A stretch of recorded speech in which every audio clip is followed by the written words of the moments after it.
Hello guys, good morning. So guys, ये vision की 27 अक्टूबर की डेली करंट अफेयर्स की मैगजीन है। तो चलिए हम आज की फर्स्ट न्यूज़ स्टार्ट करते हैं। तो गाइस, न्यूज़ स्टार्ट करने से पहले एक छोटी सी न्यूज़ है। अगर कोई भी ऑप्शनल अगर PSIR जिसने चूज़ किया हुआ है, तो गाइस उसके लिए आप एक PSIR क्लब है, सुमित कपूर सर पढ़ाते हैं। मे बी आप सब जानते भी होंगे सुमित कपूर सर को, वो अनअकैडमी पे काफ़ी अच्छे टीचर्स हैं। ठीक है, तो आप उनकी जो यूट्यूब का जो लिंक है मैं आपको डिस्क्रिप्शन में दे दूँगी। इसके अलावा उनकी खुद की ऐप भी है, the PSI club app. Like अगर आप अनअकैडमी प्लेटफॉर्म से अलावा कहीं और उनका परचेज़ करना चाहते हो कोर्स, तो आप वहाँ पे परचेज़ कर सकते हो। इवन आप उनसे उनके टेलीग्राम लिंक पे भी बात कर सकते हो, मैं आपको डिस्क्रिप्शन में दे दूँगी। ठीक है, तो आप उनसे बात कर सकते हो। तो आपको क्या है, काफ़ी रिजनेबल रेट में क्या आपको वो कोर्स पड़ जाएगा अगर आप करना चाहते हो। तो चलिए हम आपकी फर्स्ट न्यूज़ स्टार्ट करते हैं।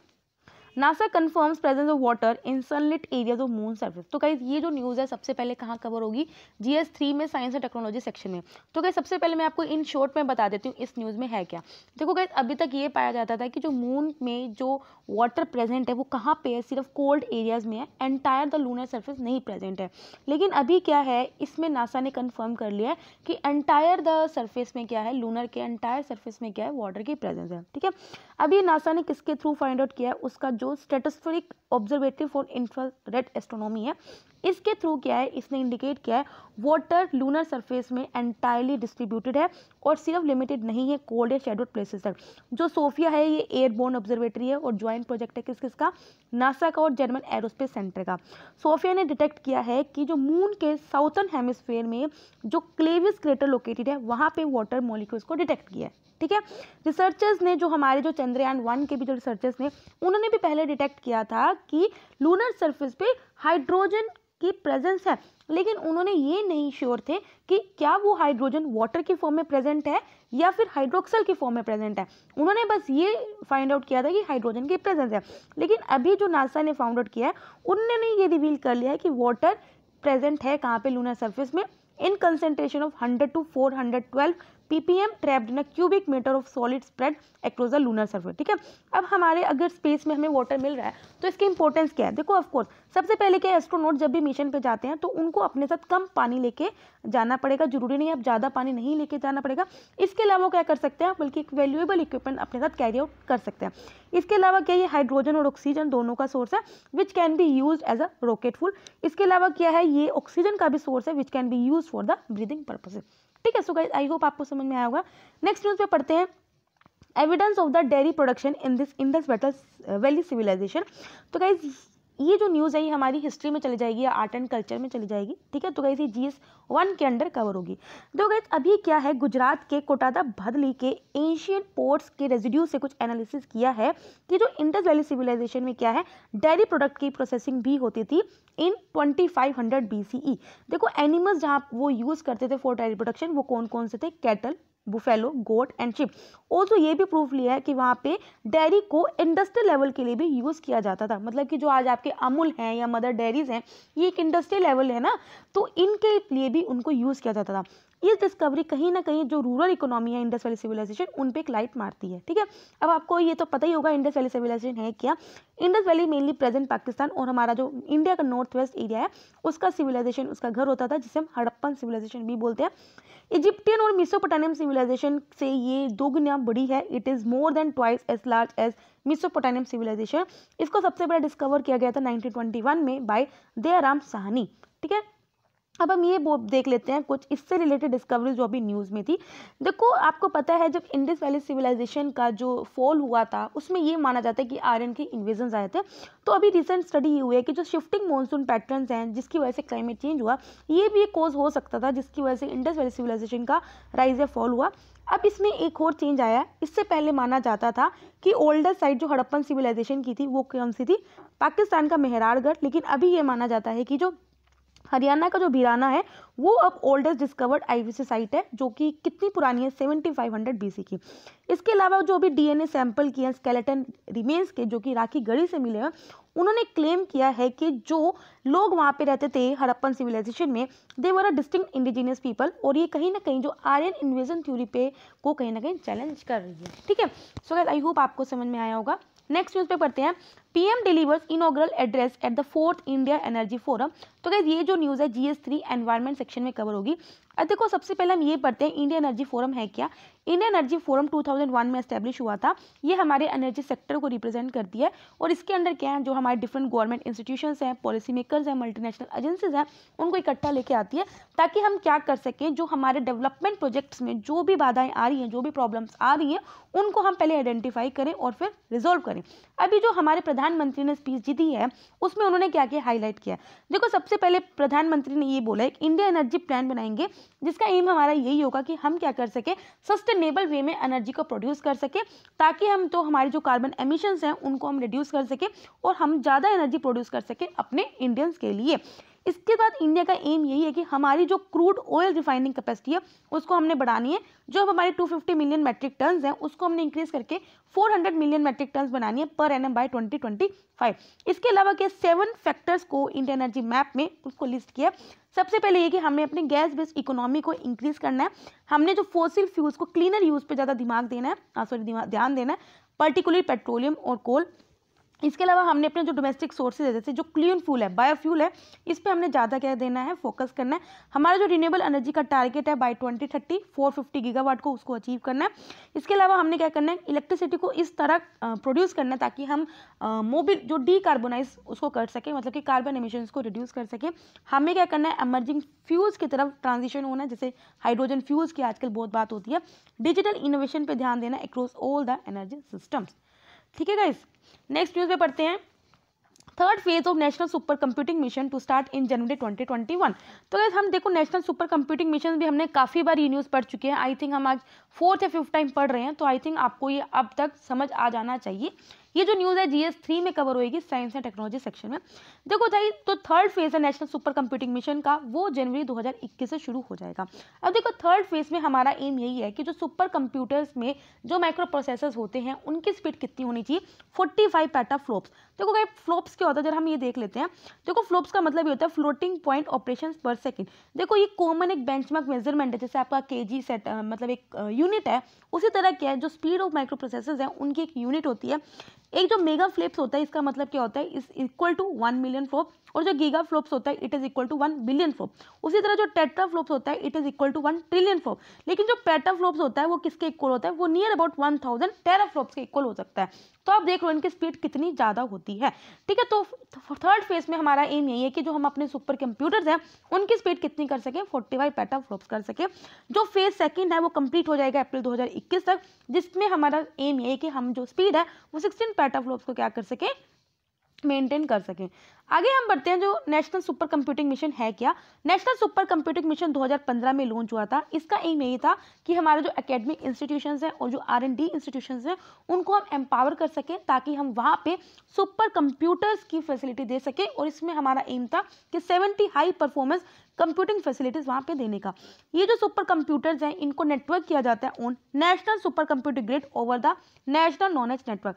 अभी जो नेशनल नॉलेज नेटवर्क है ये क्या करता है, एकेडमिक इंस्टीट्यूशंस और जो हमारे R&D लैब्स है उनको कनेक्ट करता है over a high speed network. इसके अंडर क्या है, हमारा एम यही है कि हम डेवलप कर सकें highly professional high performance computing aware human resource. देखो आपने सुपर कंप्यूटर तो डेवलप कर दिया, लेकिन आपको उसके अकॉर्डिंग मैन पावर भी चाहिए जो उनको ऑपरेट कर सके। तो इसके अंदर हमारा ये कि हमें क्या करना है, प्रोफेशनल्स को भी डेवलप करना है जो इन सबको क्या कर सके, ऑपरेट कर सके। ये जो नेशनल सुपर कंप्यूटिंग मिशन है ये ज्वाइंटली किनके द्वारा क्रिएट किया गया है, department of science and technology और साथ में department of electronics and information technology. और इसको इंप्लीमेंट कौन कर रहा है, centre for development of advance computing Pune और साथ में IISc that is the Bangalore. ठीक है, अचीवमेंट्स क्या अभी तक, देखो हमने ऑलरेडी क्या किया है, 2400 जो ट्रेनिंग मैन पावर्स को क्रिएट कर चुके हैं, फैकल्टीज को क्रिएट कर चुके हैं। परम शिवे हमारा फर्स्ट सुपर कंप्यूटर, तो गाइस इसको रट लो, हम काफ़ी बार पढ़ चुके हैं। हमारे इंडिया में 3 सुपर कंप्यूटर था जो शुरू में आए थे।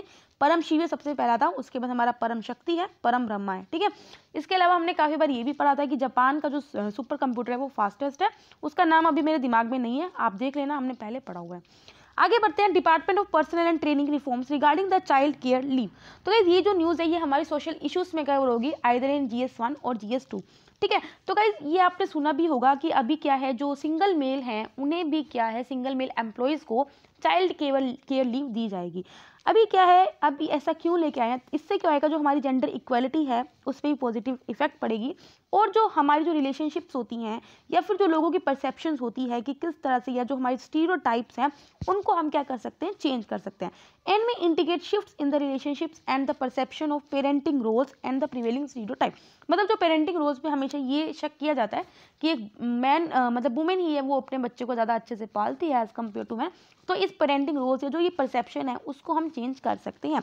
जो चाइल्ड केयर लीव है ये सबसे पहले 6th पे कमीशन के द्वारा इंट्रोड्यूस की थी, लेकिन उससे पहले क्या, जो चाइल्ड केयर लीव सिर्फ वुमेन एम्प्लॉयज़ को ही ग्रांट होती थी, लेकिन 7th पे कमीशन में क्या है, सिंगल मेल लीव को इन्होंने एक्सटेंड कर दिया था। अब क्या है, जो मेल गवर्नमेंट एम्प्लॉयज़ हैं जो कि सिंगल पेरेंट्स हैं उनको भी चाइल्ड केयर लीव मिलेगी। तो गाइज आप इसमें ध्यान दो, सिंगल पेरेंट के लिए, ठीक है, सिर्फ उसके लिए नहीं है कि अगर जिनके मतलब कि दोनों हैं, वाइफ हस्बैंड दोनों, उनके लिए नहीं है, ओनली सिंगल पेरेंट के लिए। सिंगल मेल पेरेंट में वो एम्प्लॉयज़ हैं जो कि अनमैरिड हैं या फिर विडोर हैं या फिर डाइवर्सी हैं।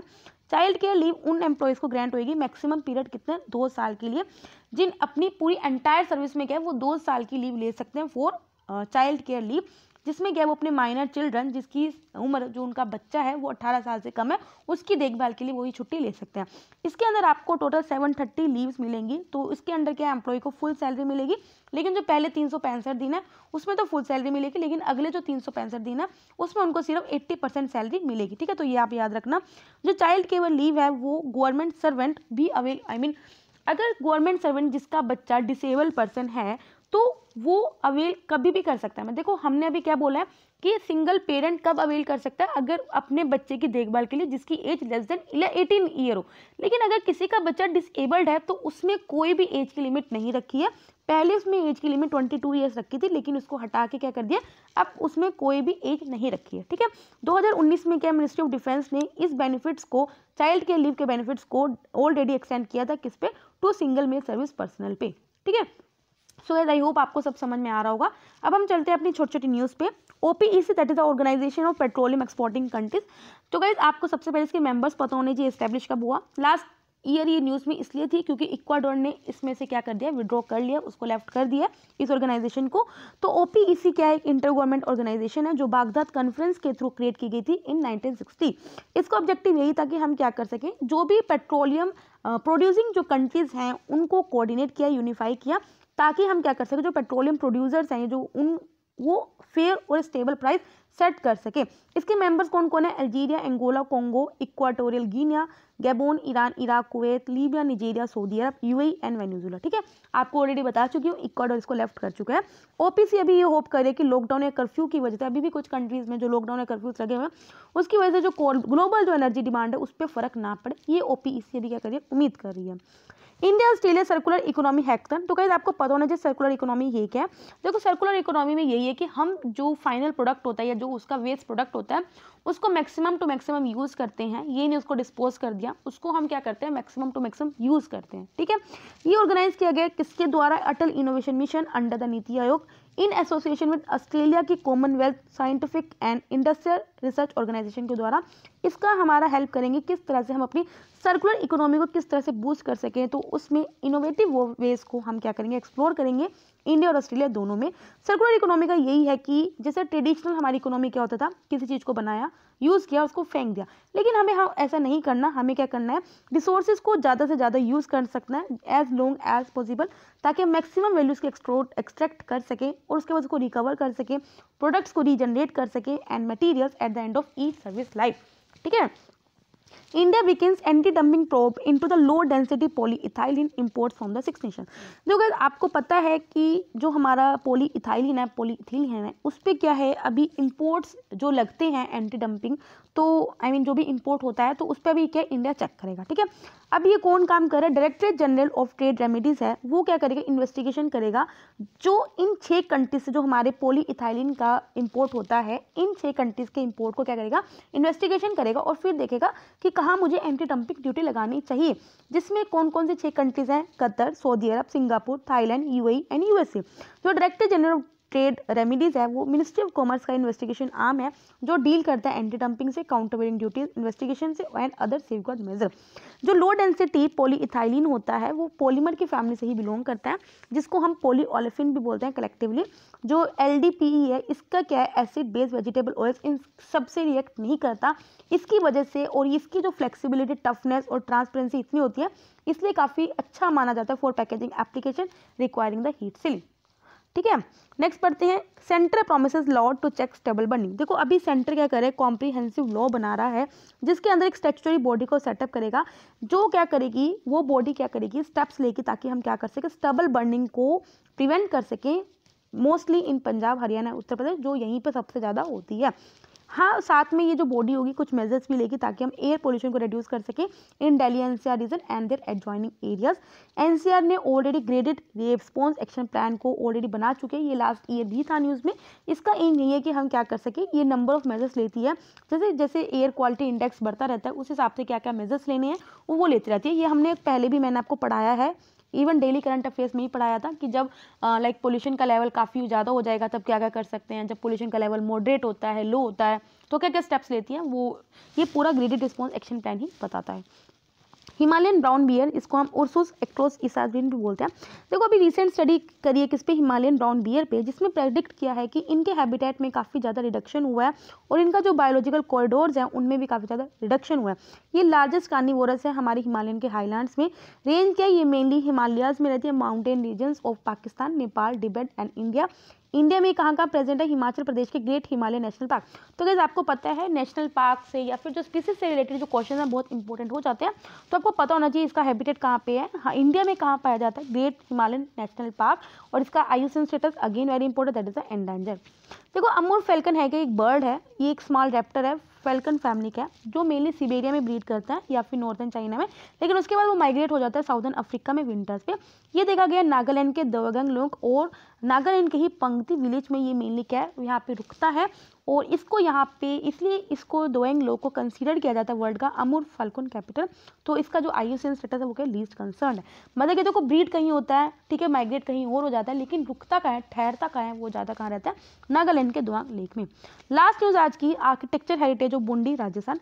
देखो बूंदी क्या है, ये पहली हदा राजपूत प्रोविंस होता था, उसकी कैपिटल होती थी जिसको हदोती भी बोलते हैं। ये साउथ ईस्टर्न राजस्थान में लोकेट है। इसे सिटी ऑफ स्टेप वेल्स भी बोलते हैं, ब्लू सिटी भी बोलते हैं, या छोटी काशी भी बोलते हैं। ठीक है, काशी आपको पता है वाराणसी को बोलते हैं, छोटी काशी किन्हें बोलते हैं, बूंदी राजस्थान को बोलते हैं।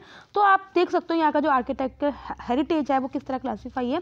गढ़ फोर्ट जो कि तारागढ़ जिसे बोलते हैं, गढ़ महल रॉयल पैलेस, इसके अंदर ध्वज महल है, छत्र महल है, उम्मीद महल है, बोरी स्टेप वेल है, खोज दरवाजे की बोरी, भालवर बोरी है, कुंड जिसे स्टीप टैंक बोलते हैं वो दादा भाई जी का कुंड, नगर कुंड, एंड सकर कुंड, रानी कुंड, ये सब है।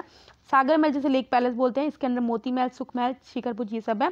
छतरी जिसे सिनोतैप बोलते हैं, इसमें चौरसी है। ठीक है, चलिए यहाँ पे डेली करंट अफेयर्स कंप्लीट होते हैं। अगर आपको पसंद है लाइक करना, कोई डाउट हो तो कमेंट करना। तब तक के लिए बाय बाय, टाटा।